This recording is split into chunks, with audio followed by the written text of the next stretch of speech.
आपने animal lovers नाम का शब्द जरूर सुना होगा।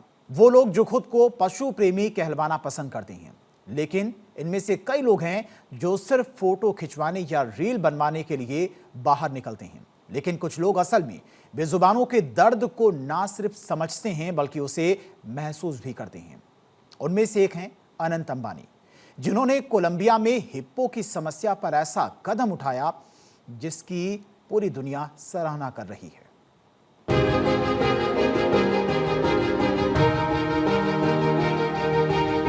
जिन बेजुबानों के दर्द को कोई सुनता भी नहीं, उसको समझते हैं रिलायंस इंडस्ट्रीज के एग्जीक्यूटिव डायरेक्टर अनंत अंबानी। तभी तो अनंत ने बेजुबानों के लिए वनतारा नाम की एक ऐसी जन्नत बनाई है जहां ये प्राणी आजादी से जी सकते हैं।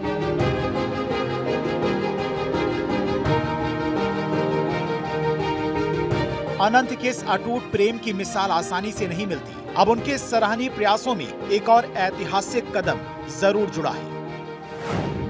जिन्होंने कोलंबिया सरकार से एक भावुक अपील करते हुए मैग्डालेना नदी घाटी में रहने वाले 80 दरियाई घोड़ों को मारने के सरकारी फैसले पर रोक लगाने की आवाज उठाई है, तो साथ ही अनंत ने कोलंबिया सरकार को एक रास्ता सुझाते हुए इन दरियाई घोड़ों को जामनगर के वनतारा केंद्र में लाने का प्रस्ताव दिया।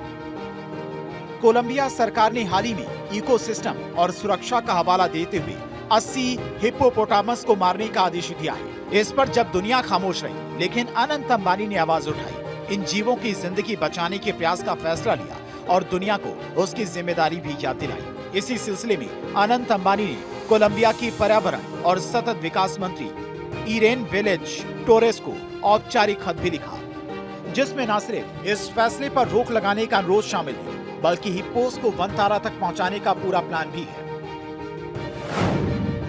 अनंत अंबानी के नेतृत्व वाले वनतारा ने इस मिशन के लिए पूरा खाका तैयार कर लिया है। पूरे रेस्क्यू और ट्रांसपोर्टेशन का खर्चा वनतारा उठाएगा। पकड़ने, बायो सिक्योरिटी प्रोटोकॉल और मेडिकल केयर के लिए वेटनरी विशेषज्ञों की टीम तैयार है। तो साथ ही जामनगर में हिप्पोपोटामस के लिए वैसे ही प्राकृतिक वातावरण तैयार किया जाएगा जैसा कोलंबिया में है।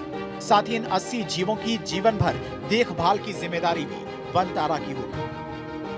अनंत की इसी संवेदनशील और साफ मन की वजह से पूरी दुनिया में उनकी सराहना होती है। तभी तो हाल ही में अनंत अंबानी को जानवरों के कल्याण के लिए दुनिया के प्रतिष्ठान ग्लोबल ह्यूमन अवार्ड मिला। अनंत ये अवार्ड पाने वाले पहले एशियाई और सबसे कम उम्र के व्यक्ति हैं। हिप्पोस को लेकर उनका ये प्रस्ताव भी वन्य जीव संरक्षण के प्रति उनकी इसी गहरी प्रतिबद्धता को दर्शाता है और ये मिशन भारत और कोलंबिया सरकार की मंजूरी और अंतर्राष्ट्रीय नियमों के तहत ही पूरा किया जाएगा। Bureau report, Bharat 24।